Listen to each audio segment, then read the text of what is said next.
بسم اللہ الرحمن الرحیم۔ السلام علیکم ورحمۃ اللہ وبرکاتہ۔ ناظرین، اس وقت ہماری گفتگو کا موضوع ہے عام انسانوں کے حقوق۔ اسلام نے انسانیت کے سلسلے میں جو نظریہ اور تصور پیش کیا ہے وہ تصور یہ ہے کہ تمام انسان یہ ایک جوڑے سے پیدا ہوئے ہیں۔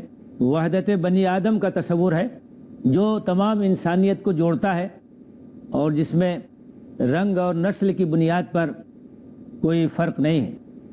اللہ تعالیٰ کا ارشاد ہے، یا ایھا الناس اتقوا ربکم الذی خلقکم من نفس واحدہ وخلق منها زوجہا وبث منہما رجالا کثیرا ونساء۔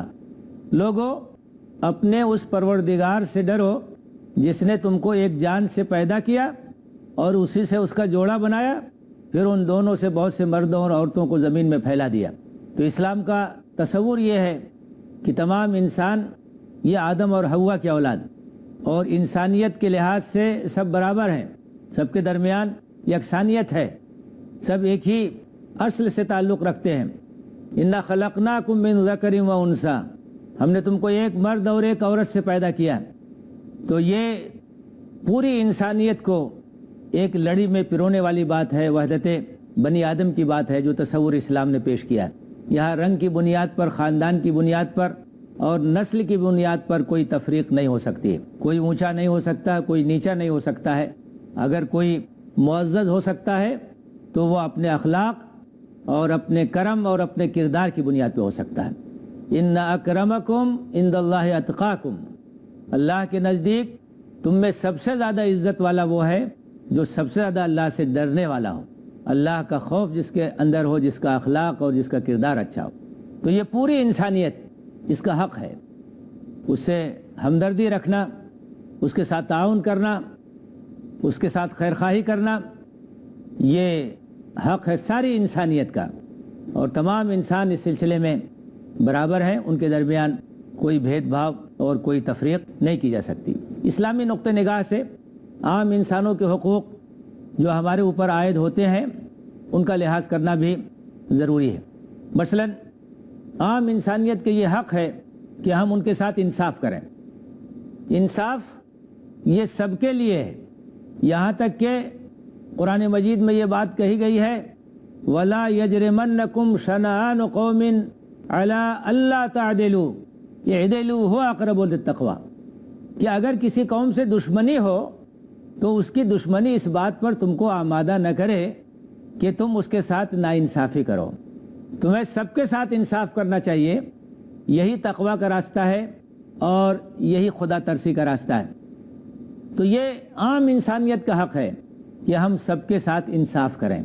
کونوا قوامین بالقسط شہداء للہ، تم انصاف کے علم بردار بنو، اللہ کے لیے گواہی دینے والے بنو، تم انصاف کو قائم کرنے والے اور انصاف کو پھیلانے والے بنو۔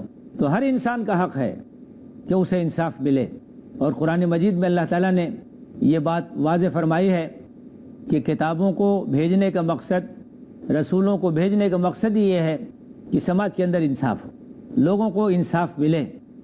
لقد ارسلنا رسلنا بالبینات وانزلنا معهم الکتاب والمیزان لیقوم الناس بالقسط، ہم نے اپنے رسولوں کو واضح نشانیوں کے ساتھ بھیجا اور ان کے اوپر کتاب اتاری، میزان اتاری، تاکہ لوگ انصاف پر قائم ہو جائیں۔ تو یہ عام انسانیت کا حق ہے کہ اس کے ساتھ انصاف کیا جائے اور اس کے ساتھ کسی طرح سے بھی ناانصافی نہ ہو۔ دوسرا حق جو عام انسانوں کا ہے وہ رحمت کا معاملہ ہے، مہربانی کا معاملہ ہے۔ اللہ تعالیٰ چاہتا ہے کہ سب کے ساتھ مہربانی ہو، سب کے ساتھ اچھا سلوک ہو، سب کے ساتھ اچھا برتاؤ ہو۔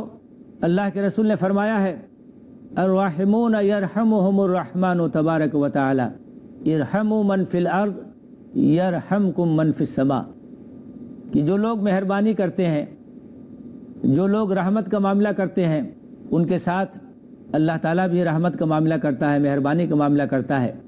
تم زمین والوں پہ مہربانی کرو، آسمان والا تم پہ مہربانی کرے گا۔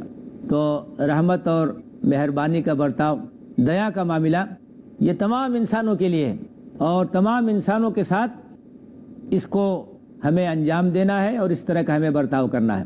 تیسرا جو ان کا حق ہے وہ یہ ہے کہ کسی انسان کے ساتھ ظلم اور زیادتی اور ناانصافی نہ کی جائے، کوئی بھی اس کا مذہب ہو، کوئی بھی اس کا عقیدہ ہو اور کوئی بھی اس کا نظریہ ہو۔ حدیث قدسی میں ہے، یقول اللہ تعالی، اللہ تعالیٰ کہتا ہے، یا عبادی انی حرمت الظلم علی نفسی وجعلتہ بینکم محرما فلا تظالموا۔ اے میرے بندو، میں نے ظلم کو اپنے لیے بھی حرام قرار دیا ہے اور تمہارے درمیان بھی اس کو حرام قرار دیا ہے، تم کسی کے اوپر ظلم مت کرو، تم کسی کے ساتھ ناانصافی مت کرو، تم کسی کے ساتھ زیادتی مت کرو۔ تو کوئی بھی شخص ہو، ہر انسان کا یہ حق ہے کہ اس کو ظلم سے بچایا جائے اور اس کو زیادتی سے بچایا جائے۔ کسی کے ساتھ ظلم کرنا اسلام اس کی اجازت نہیں دیتا ہے، اسلام اس کو روا نہیں رکھتا ہے۔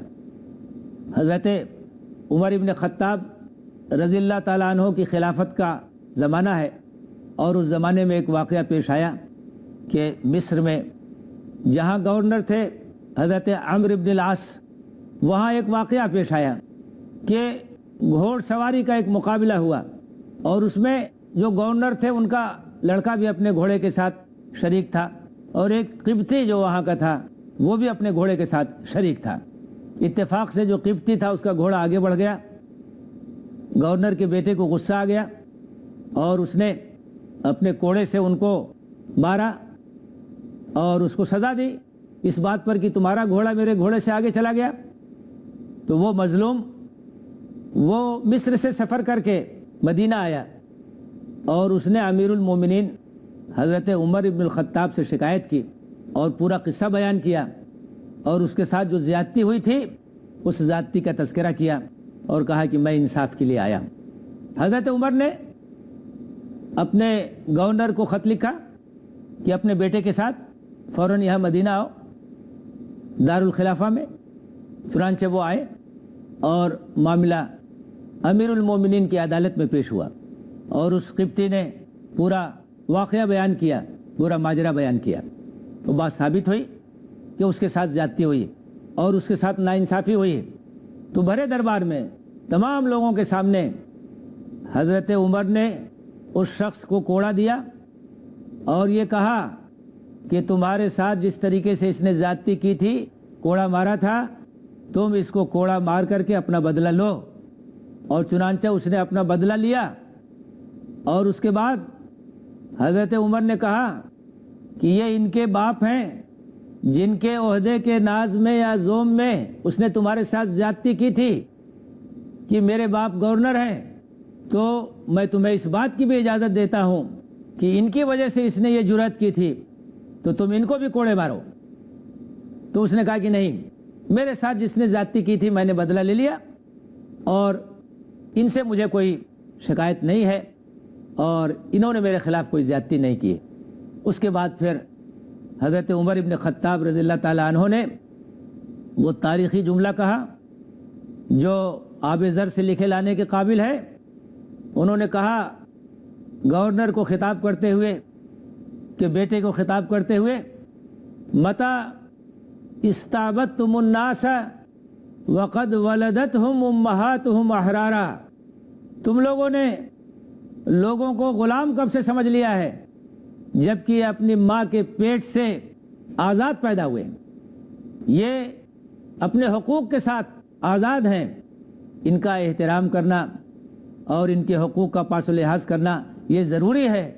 تم نے یہ کیسے سمجھ لیا کہ یہ تمہارے ماتحت ہیں یا یہ تمہارے غلام ہیں، تم ان کے ساتھ زیادتی کر سکتے ہو؟ جو لوگ ذمہ کی حیثیت سے اسلامی مملکت میں رہتے تھے، ایک معاہدے کے تحت رہتے تھے، خلافت کے زمانے میں ان کے حقوق کا پورا لحاظ کیا جاتا تھا اور ان کی ہر طرح سے حفاظت کی جاتی تھی، اور اگر کہیں سے بھی کوئی زیادتی ان کے خلاف ہوئی تو زیادتی کرنے والے کا سخت محاسبہ اور اس کا مواخذہ کیا جاتا تھا۔ تو یہ حق ہے عام انسانیت کا کہ اس کے ساتھ ظلم نہ کیا جائے۔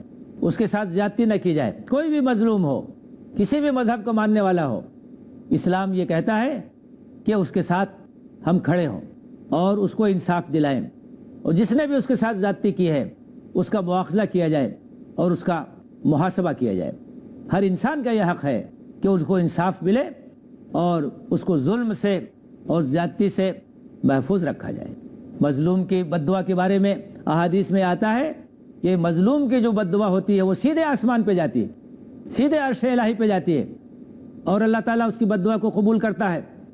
اس لیے ظلم پر قدغن لگانا, ظلم کو روکنا, ناانصافی کو روکنا, یہ اسلامی تعلیمات کا ایک بڑا اہم اور ایک بڑا ابھرا ہوا پہلو ہے. اور اسلام نے انصاف کی تاکید کی ہے سب کے لیے, تمام انسانیت کے لیے, بغیر کسی تفریق کے, کہ وہ مسلمان ہے کہ غیر مسلم ہے. ہر شخص کو انسانیت کی بنیاد پر جو مقام ملا ہے, مرتبہ ملا ہے, اس کی حفاظت ہونی چاہیے, اس کے حقوق کی حفاظت ہونی چاہیے, اور اس کے ساتھ کسی طرح کا بھی ظلم اور کسی طرح کی بھی زیادتی اس کی کوئی گنجائش نہیں ہو سکتی ہے اسلامی تعلیمات کی روح سے. ناظرین, یہاں ہم ایک چھوٹا سا وقفہ لیں گے اور وقفے کے بعد گفتگو کا سلسلہ جاری رہے گا.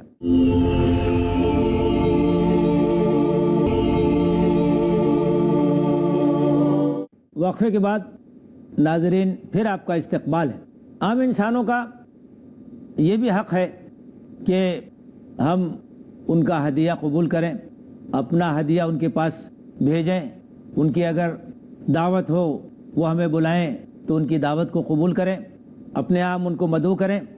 تو یہ جو عام حسن اخلاق کی بات ہے, اچھے معاملے کی بات ہے, سب کے لیے. خالق الناس بخلق حسن, اللہ کے رسول صلی اللہ علیہ وسلم نے جو تاکید کی ہے کہ لوگوں کے ساتھ اچھے اخلاق سے پیش آؤ, اس میں کوئی باؤنڈیشن نہیں ہے, کوئی تفریق نہیں ہے کہ مسلم اور غیر مسلم کے درمیان تفریق کی جائے گی. سب کے ساتھ اچھے اخلاق سے پیش آئیں گے, سب کے ساتھ اچھا برتاؤ کریں گے, سب کے ساتھ اچھا معاملہ کریں گے. کسی مسلمان کو جس طریقے سے دھوکہ دینا صحیح نہیں, اسی طرح سے کسی غیر مسلم کو بھی دھوکہ نہیں دے سکتے. خوش اخلاقی کے ساتھ جس طرح سے مسلمان کے ساتھ پیش آئیں گے اسی طرح سے غیر مسلم کے ساتھ بھی پیش آئیں گے. تو عام جو انسانی تعلقات ہیں ان تعلقات کو قائم رکھنا, ایک دوسرے کے ساتھ ہمدردی اور محبت کا اظہار کرنا, اچھے اخلاق اور اچھے معاملات کا ثبوت دینا, یہ بھی ضروری ہے, یہ بھی ان کا حق ہے. اور اس سلسلے میں کسی کے ساتھ کوئی حق تلفی نہیں کرنی چاہیے. اسی طریقے سے یہ بھی حق ہے کہ اگر وہ کوئی انسانیت کی بھلائی کا کام کرتے ہیں, سماج کی بھلائی کا کام کرتے ہیں, ایسے کاموں میں ان کا ہم تعاون کریں. قرآن نے جو ہدایت دی ہے وَتَعَاوَنُوا عَلَى الْبِرِّ وَالتَّقْوَى وَلَا تَعَاوَنُوا عَلَى الْإِثْمِ وَالْعُدْوَانِ, نیکی کا کام ہو, بھلائی کا کام ہو, اچھائی کا کام ہو, اس میں تعاون کیا جائے گا. اور اگر گناہ کا کام ہو, زیادتی کا کام ہو, تو اس میں تعاون نہیں کیا جائے گا. گناہ کا کام کوئی بھی کرے اس کے ساتھ تعاون نہیں کریں گے, چاہے مسلمان ہی کیوں نہ ہو. زیادتی کا کام کوئی بھی کرے اس کے ساتھ تعاون نہیں کیا جائے گا, چاہے مسلمان ہی کیوں نہ ہو. لیکن اگر بھلائی کا کام ہے, خدمت خلق کا کام ہے, چیریٹی کا کام ہے, لوگوں کے لیے خیر کا کام ہے, تو اس میں کوئی بھی ہو ہمیں اس کا تعاون کرنا چاہیے, اس کے ساتھ کوآپریٹ کرنا چاہیے. سماج کی خدمت کے بہت سے ذرائع ہیں, بہت سے طریقے ہیں, بہت سے لوگ انجام دیتے ہیں. تو ایسے لوگوں کے ساتھ تعاون کرنا اور ان کے ساتھ اپنا تعاون پیش کرنا یہ بھی اسلامی تعلیمات میں ہے, اور اس کا ہمیں لحاظ کرنا چاہیے. سماج کے اندر بھلائیوں کو پروان چڑھانے کے لیے اور برائیوں کو روکنے کے لیے اور ظلم اور زیادتی کے خلاف آواز اٹھانے کے لیے کوئی کوشش ہو تو اس میں بھی سب کے ساتھ تعاون کرنا چاہیے. ہمارے سامنے اللہ کے رسول صلی اللہ علیہ وسلم کی زندگی میں حلف الفضول کا ایک واقعہ اور اس کا ایک اسوہ ہے کہ کس طریقے سے مکے کے لوگوں نے اکٹھا ہو کر کے, نبوت سے پہلے کی بات ہے کہ اکٹھا ہوئے تھے کئی لوگ, انہوں نے ایک معاہدہ کیا تھا کہ ہم ظلم کے خلاف, زیادتی کے خلاف ایک ہو کے کام کریں گے اور مظلوم کی مدد کریں گے. اللہ کے رسول بھی اس میں شریک تھے, اور آپ نے بعد میں کہا نبوت کے زمانے میں کہ اگر اس طرح کا کوئی معاہدہ آج بھی ہوتا ہے اور مجھ کو بلایا جائے گا تو میں اس میں شریک ہوں گا, اس میں تعاون کروں گا, اس میں شرکت کروں گا. تو اس طرح کے جو عمومی کام ہیں ظلم اور زیادتی کے خلاف انصاف کو قائم کرنے کے لیے, لوگوں کی مدد کرنے کے لیے, انسانی حقوق کی بحالی کے لیے رفاہ عام کے کام، خدمت خلق کے کام، اس میں ایک دوسرے کے ساتھ تعاون کرنا چاہیے انسانیت کی بنیاد پر۔ عام انسانوں کو ساتھ لے کر کے اس میں کام کرنے کی ہمیں کوشش کرنی چاہیے اور اس کے لیے ہمیں جدوجہد کرنی چاہیے۔ اور ایک سب سے بڑا حق جو عام انسانوں کا ہے اور جس کو ادا کرنے کے لیے ہمیں فکر مند ہونا چاہیے اور اس کے لیے ہمیں پیش قدمی کرنی چاہیے، وہ حق یہ ہے کہ اللہ تعالیٰ نے جو ہدایت نازل کی ہے اور اللہ تعالیٰ نے جو کتاب نازل کی ہے اور اپنا رسول بھیجا ہے تمام لوگوں کی ہدایت اور رہنمائی کے لیے، تو اس پیغام کو، اس سندیش کو عام لوگوں تک پہنچانے کی کوشش کرنا ہمدردی کے ساتھ، محبت کے ساتھ اور خیرخواہی کے جذبے کے ساتھ، یہ سب سے بڑا حق ہے جو عام انسانیت کا مسلمانوں کے اوپر عائد ہوتا ہے اور جس کو ادا کرنے کی انہیں کوشش کرنی چاہیے۔ اس لیے کہ سب ہم بھائی بھائی ہیں، ہم آدم اور حوا کی اولاد ہیں، انسانیت کا جو رشتہ ہے وہ رشتہ ہمارے درمیان ہے، ایک ہی خون ہے جو تمام رگوں میں دوڑ رہا ہے، اور اس رشتے کا تقاضا یہ ہے کہ ان کے ساتھ خیر خواہی ہو اور ان کے ساتھ اپنائیت ہو، ان کے ساتھ محبت ہو، اور سب سے بڑی خیر خواہی یہ ہے کہ ہم ان کو جہنم کے عذاب سے بچانے کی کوشش کریں۔ تو ہمارے بھائی ہماری آنکھوں کے سامنے اگر وہ تباہی کی طرف جائیں، بربادی کی طرف جائیں، ہلاکت کی طرف جائیں، تو ان کے ساتھ محبت کا تقاضا یہ ہے کہ ہم ان کو بچانے کی کوشش کریں۔ تو ان کا یہ بہت بڑا حق ہے کہ اللہ کے اس پیغام کو اور اللہ کی اس کتاب کو، اللہ کی اس رہنمائی کو اور اللہ کی اس روشنی کو بہت ہی محبت کے ساتھ ان تک پہنچانے کی ہم کوشش کریں۔ کیوں؟ اس لیے کہ اللہ رب العالمین سارے جہان کا پالنہار ہے، سارے جہان کا پروردگار ہے، اور اس نے جو چیزیں دی ہیں وہ ساری انسانیت کے لیے دی ہیں، سب کا اس پر حق ہے۔ اس نے اپنی کتاب نازل کی، آخری کتاب قرآن مجید کی شکل میں، تو اس کے بارے میں فرمایا کہ ہدی للناس، کہ یہ ساری انسانیت کے لیے ہدایت ہے، ساری انسانیت کے لیے گائیڈنس ہے، اس کے اندر رہنمائی ہے، ساری انسانیت کے لیے ایک روشنی ہے، اسے ساری انسانیت تک پہنچانا یہ ہم سب کی ذمہ داری ہے۔ قرآن کے بارے میں کہا ھذا بلاغ للناس، یہ تمام لوگوں کے لیے ایک پیغام ہے، یہ تمام لوگوں کے لیے ایک سندیش ہے، یہ تمام لوگوں کے لیے ایک میسج ہے۔ اس میسج کو عام کرنا اور عام انسانوں تک پہنچانا یہ امت مسلمہ کی ذمہ داری ہے، مسلمانوں کی ذمہ داری ہے، اور عام انسانوں کا یہ حق ہے کہ ہم یہ چیز ان تک پہنچائیں۔ اللہ کے رسول صلی اللہ علیہ وسلم کے بارے میں کہا وَمَا أَرْسَلْنَاكَ إِلَّا رَحْمَةً لِّلْعَالَمِينَ، ہم نے آپ کو سارے جہان کے لیے رحمت بنا کر کے بھیجا ہے۔ آپ کی امت میں سب لوگ شامل ہیں۔ ہم کو یہ بات بھی اچھی طرح سے سمجھ لینی چاہیے کہ آپ کی امت جو ہے دو طرح کی ہے، ایک امت دعوت ہے اور ایک امت اجابت ہے۔ امت دعوت سے مراد یہ ہے کہ وہ انسان جن کی طرف آپ رسول بنا کر کے بھیجے گئے، جن کے لیے ہادی بنا کر کے بھیجے گئے، ظاہر ہے کہ تمام انسانیت کے لیے آپ ہادی اور رہبر بنا کر کے بھیجے گئے، تو سب کے سب آپ کی امت میں داخل ہیں، سب آپ کے مخاطب ہیں، سب سے آپ کا خطاب ہے، پوری انسانیت۔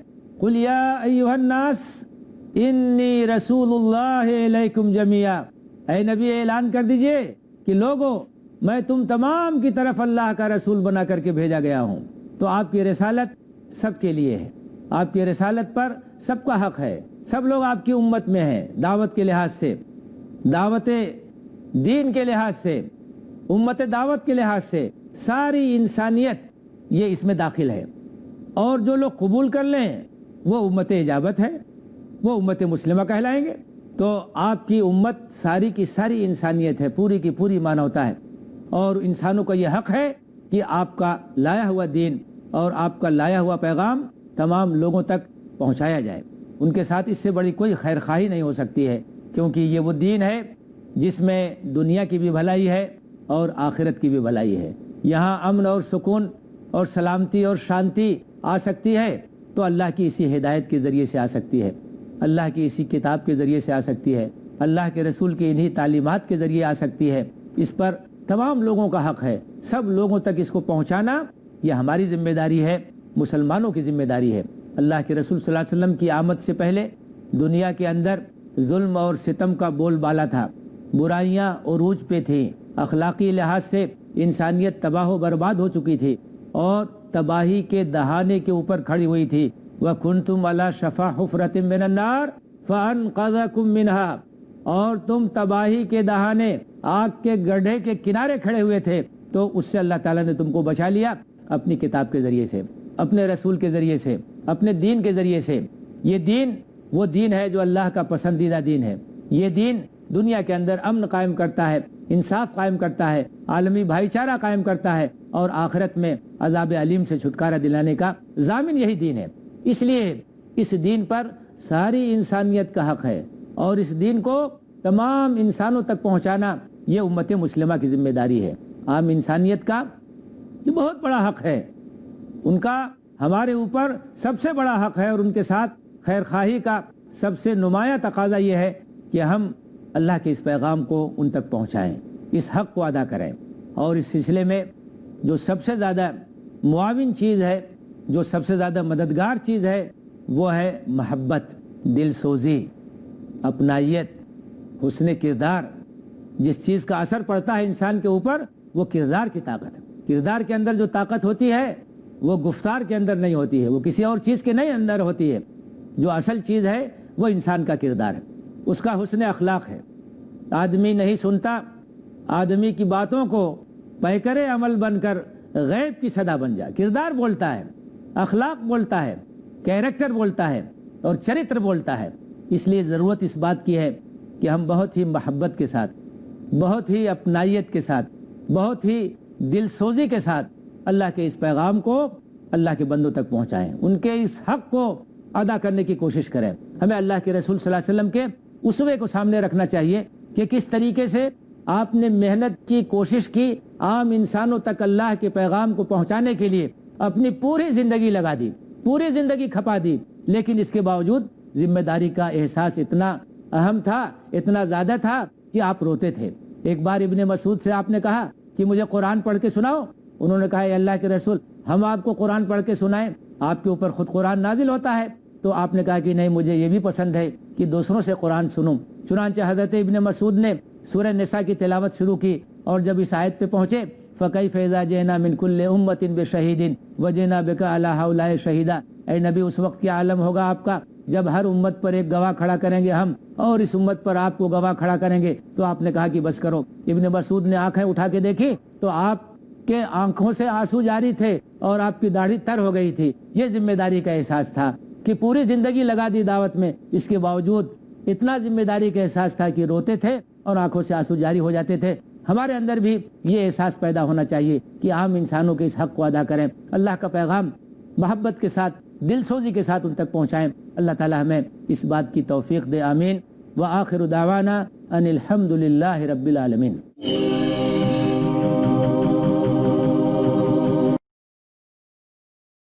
شکلیں اسلام میں جرم اور سزا کا تصور۔